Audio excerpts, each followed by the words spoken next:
Once again, may buntag sa tanan. This is the day that the Lord has made. We will rejoice and be glad in it. Hapit na mahuman ang Kwaresma, maabot ang Palm Sunday, then we have to celebrate Easter Sunday. Unsa ang pagkabanhaw sa kinabuhi? Daghan gusto nga maadto sa langit, may experience siya about heaven, but wala gyud usa ka concrete kaayo nga sugilanon bahin niini. Wala eksakto. Why? Because God wants us to believe that we are in the resurrection time. The question kanato karong kabuntagon today, which tawag nato nga pagkabana o resurrection. If you die today, kung mamatay ta karong adlaw, the resurrection to life naabata diha sa pagkabanaw sa kinabuhi o naata sa resurrection unto judgment, meaning eternal separation from God. Muna nga dako kayo nga angay nga question kanato. Yes, gidawat nato si Kristo nga personal ug manluluwas og Dios atong kinabuhi. But are we sure where we are going? In 1 Corinthians chapter 15, verse 20 to 23. Apan tinuod mao nga gibanhaw si Kristo isip garantiya kadtong nangamatay banhawon pag-usab. Kaingon ang kamatayo may abot pinaagi sa usa ka tawo, moabot usab ang pagkabanaw pinaagi sa usa ka tawo. Kaingon nga nangamatay ang tanang mga tao tungod sa ilang pagkahiusa kangadan. Banhawon usab ang tanan tungod sa ilang pagkahiusa kang Kristo. Apan ang pagkabanhaw sa matag usa himuon nga husto kanay si Kristo mao'y una sa tanan, unya mosunod kadtong iya ni Kristo inig-abot na niya. According also in 1 Corinthians chapter 15, nabasa na ito niyo medyo taas-taas. Kaya mensahe nga nag-ingon, kasi Kristo gibanhaw, unsaon man pag-ingon sa pipila kaninyo, nga ang mga patay dili banhawon. Kung mao kana, wala di ay banhawa si Kristo. Ug kun wala banhawa si Kristo, kawang lamang ang among giwali, kawang usab ang inyong pagtuo. Meaning, kung wala mabanaw si Kristo gikan sa mga patay, then Christianity is a lie. Ang ato ginahimo karon panglangitay na ni. Even though there is no specific witness nga mauna ang nahitabo dito sa langit. Gusto nato tanan nga moadto ta sa langit. Then sabi ko, then Christianity is a lie kung wala ta motuo sa pagkabanhaw ni Kristo gikan sa mga patay. Therefore, ang atong pagtudlo, ang pagwali is in vain, walay pulos. All Christians are false witness. Tananta, false witness ta. We are still guilty before God. Those who died as believers are gone forever. In God's order, ang hanay nga gihatag sa Ginoo kanato, Jesus Christ is the fruit of the resurrection from the dead. Sa ako nagingon, kung wala siya mabanhaw, kawang lamang ang atong pagtuo. Agon mag-istorya ka gani og langit, murag Wala kayo'y mukha na to, kay we don't experience these things. Daghang kay mga istorya nga ni ato sa langit, ni balik, but it is not a concrete nga istorya. Katong nga istorya para rato sa iya o dili to para sa kadaghanan. Right now, Jesus is seated at the right hand of God. Kung kita mamatay, usap ka mga magtotoo. Mura lang tang natulog. Pag mata na to, it's a new day because you have the brand new life. Sa dihang mga matay ta out of this life. In 2 Corinthians chapter 5, verse 8. Kita masaligon kaayo og palabihon nato nga mamiya kita niining lawas og makig-uban sa Ginoo. Gusto ba ta makig-uban sa Ginoo? Nga naadlok man ta mamatay. Gusto man ka nato makig-uban. Makig-uban na ka sa Ginoo, di ta ka mahadlok mamatay ta. Kaya usahay na asa itong kabalakad, daw unsaon lang ni akong anak pagkabuhi daan eh. Unsa na lay kanon. Tapulan ra ba kaya ni, di magtrabaho, kinsa kay magpakaon na magpasaka sa iyang mga parinti. Daw bigwa kay parinti, unsaon man lang na mo. Magkalabanit ka na lang. Now, if we are in the presence of God, ang Biblia nag-iingon, every person will die and judgment. Ang tanan kinahanglan mamatay sa makausa og tapos ni ana hukman siya sa Dios. Nabanhaw si Ginoong Hesukristo, siya lang sa history nga nabanhaw.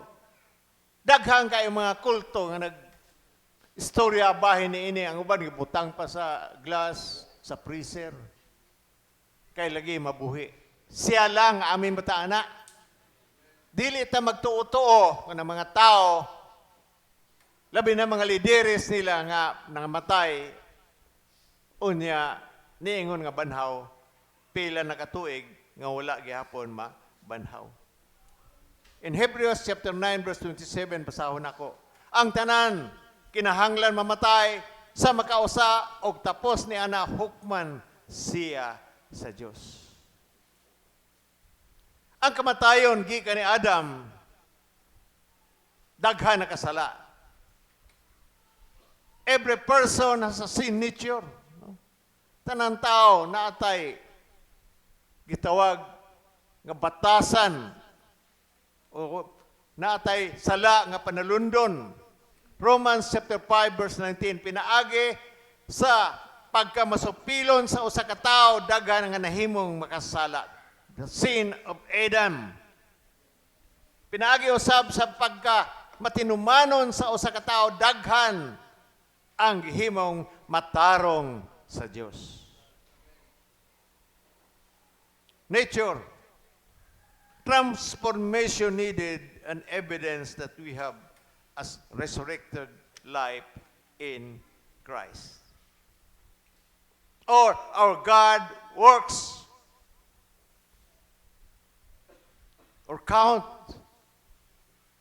for nothing. Usahay manghinambog ang mga tao sa ilang mga gihimo nga maayo. Ug basahon nato ang Mateo chapter 7 verse 21 nga nagaingon.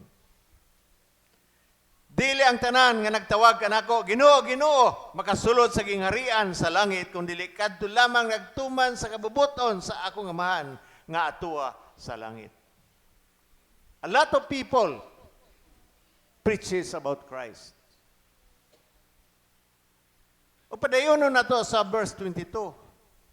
Nga itong adlaw daghan unya umiingon kanako, Ginoo, dili pa nagsangyaw man kami sa mensahe sa Dios. Nanghingilin sa mga yawa o naghimog daghan mga milagro pinaagi sa imong ngalan.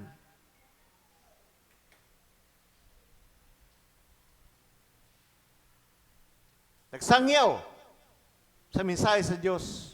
Naghingilin sa mga yawa, naghimog daghan mga milagro pinaagi sa imong ngalan. But God said, wala kong makaila kanimo. Why? Bisa makasala praying for this, saying things according to the Bible. Nga namang maayo. Because there is power in the Word of God. Miski sa usa ka masasala nga tawo nagsangyaw. Amin batana. Mo na ang pulong sa Ginoo. Mo na usay dita makingala, uy naayo man to nga labihan maka ito kabugoy. Labihan maka ito makasala. Ngano gigamit man to sa Ginoo. Why? Because there is life in the Word of God.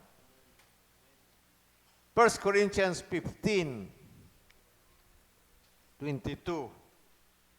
it says, kaingon nga nangamatay ang tanang mga tao tungod sa ilang pagkahiusa kang Adan, banhaw usab ang tanan tungod sa ilang pagkahiusa kang Kristo. Importante kaayo nga kita magkahiusa kang Kristo nga maayo ang atong relasyon sa Ginoo if we have a good vertical relationship with God. Then we have also a vertical good relationship with other people. Amin ba ta, ana? Usay abrupt ra kaayo. Daghan nagtawag karon Ginoo, even mga preacher, even mga pare, even mga pastor, but they rebel against God. Naghimo sila o rebellion against God. Nang daot og tao, usa ka pare, usa ka pastor, destroying one another, malign one another, false witness. Naghimo og dili maayo nga istorya. Agod kita kamulo ko nagmaymay dire nga dili ta manghilabot sa laing kinabuhi sa usa ka tawo, tan-awa ang inyong kaugalingon. Kay basig maura na ang hindrance nato. Nga dili ta makasulod sa gingharian sa Ginoo. Nagtawag na kita Ginoo, nagsimba man ko Dios Christ the Redeemer. Moingon ang ginawa ko kailan nimo teng pahawa kay wala ko makaila kanimo. Hinumdumin ninyo, only those people who trusted Christ will be resurrected. Now in John chapter 14, verse 6, nagingon, I am the resurrection. Nagingon na Ginoo. Kajot, maniguro ta sa 14 kay basig masayok. John 14:6.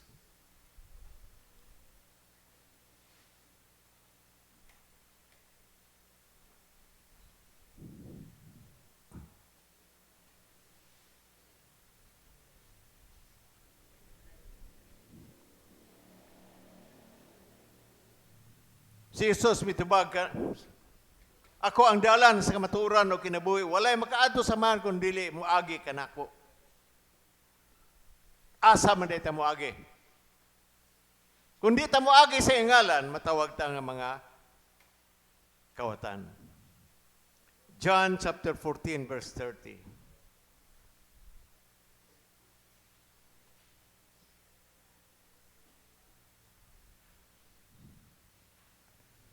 Dili na ako magigsulti kaninyo dugay ng taliabot nga ang pagmando ni ining kalbutan na wala siya gahom sa pagbuntog kanako. God will judge every person based on three things. Husgahan kita sa Ginoo, basihan nato ang tulo ka mga truth. Number one is how much truth dino. Unsa man ang mga kamuturan nga imong nahibawan. what opportunity they had. Number 3, what they did with this. Unsa may gihimo nimo sa kamatuoran? How much truth we know? Namati bata, are we listening? Are we listening to God? Ang uban, pabungol-bungol kita pirme. We're not attractive about heaven.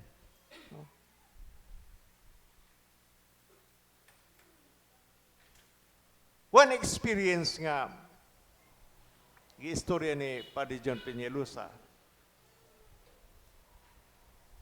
Sa mga maniho sila, from Kalibo to Iloilo, magduka ni si Bishop Dick. Nga iyang pukaon, makamata. Siya, unsa may akong himuon na ni nga, sige lang may istorya ani nga, magduka man, so delikado madisgrasya. So he started about asking question about heaven. So na-story sa man, Bishop, about heaven. So, master na ni ang heaven, tanaw ng litrato di ahan na ni tanaw. Naaba sa ubos o taas? Nas taas. Ubos ng duha. Katong duha dito, ubos kaya po pananaw. Pero ang isa to taas. He really wants to tell about what we call heaven. Nidaga na lang ang sakinan tulo ka oras, wa silang mahuman bahin sa langit. Ug mausap ko, manghatag to og libro bahin sa langit. Pero sa akong una, may mana nga preparado tamo adto tag langit. Pero naay mga account dito sa sitwasyon nga. Murag lisod kayo. Kay daghan kay mga experiences sa mga tao nga gusto mo adtog langit. Tananta, amin ba taana? But be sure nga ang atong kinabuhi, wa mo kumingon nga perpekto ta makasala mo kita usahay. Dili man na ingon nga dili ta makasala. But mao ni atong kinahanglan that we have to believe that Jesus raised from the dead. Amin ba taana?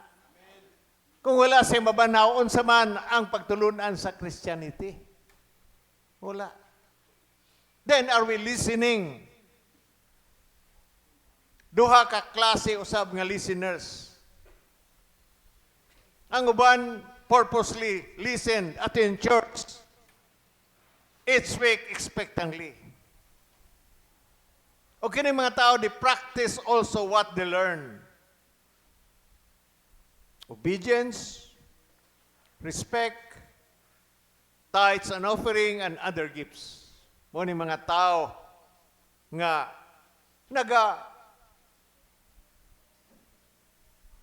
sulod sa simbahan. Each week, expectantly. O kini mga tao, they practice also what they learn from the church. Amin ba taana? Ingna yung tapad pag-practice sa imong gitnatunan. Obedience, respect, tithes and offering, agay. Our gifts.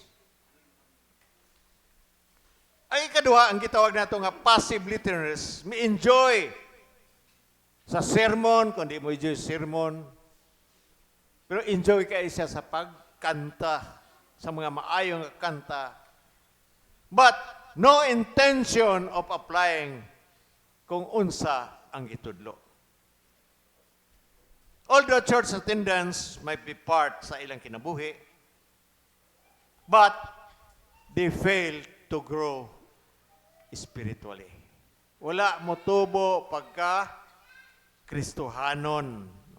Mauna ang atong hibawan. Santiago chapter 1 verse 22 to 25 nga nagaingon. Ayaw limbungi ang inyong kaugalingon pinaagi sa pagpamata lamang sa pulong sa Dios sinunoa tumana kini. ang mamati sa iyong pulong apan dili magtuman ini may sama sa usa ka tawo nga nanamin og nakita ang iyang tinuod nga hitsura. Makasudong siya sa iyang kaugalingon apan inigpahawa na niya malimot lang dayon siya sa iyang hitsura. Verse 25, apan ang tao nga nagsusi pag-ayo sa hingpit nga sa kasuguan nga naghatag sa kagawasan sa mga tao nga magpadayon sa pagtamod ni ini panalanginan sa Dios sa iyang buhaton kay dili man kita kutob ra diha sa pagpamati. Doers of the word. Unsao man nato pagpamati, how to listen to God to have what we call resurrected life. Kinahanglan mo musink ini sa atong kasing-kasing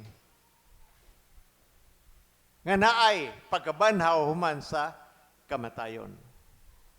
How to listen to God to have a resurrected life. Number 1, read the Bible. God will never tell you something that contradicts His Word. Amin bata ana, dili i-contradict sa Ginoo kung unsa ang iyang gisulti sa iyang pulong. Number 2, listen to the Holy Spirit. 1, the Holy Spirit will guide in all the truth. Number 3, pray and ask God to speak to you. Kung dili kayo tahimasa sa Bible, unsaon sa pagstorya sa Ginoo. Kung dili sad mamati ta sa sermon, unsaon sad pakig-istorya sa Ginoo sa inyong kinabuhi.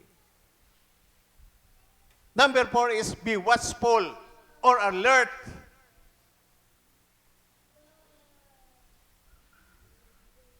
You have to be the resurrection of the righteous.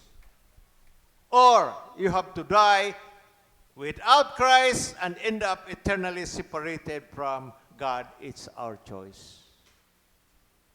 Choice nato na nga moadto ta og imperno. Amin bata ana. Choice nato na nga moadto ta sa langit. Asa man ta ana karon. Langit og imperno. Dili ta magbasol og lain tao. Kita may nagpili dana.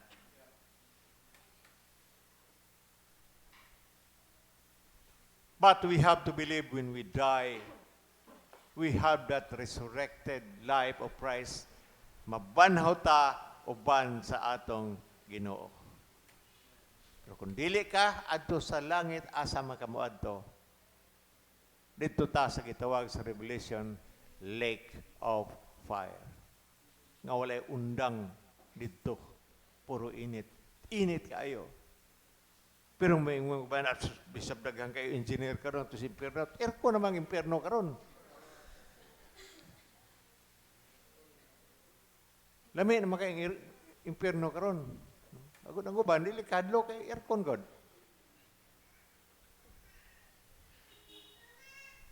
Pero wa day kay kabo, naglutaw-lutaw dila sila ka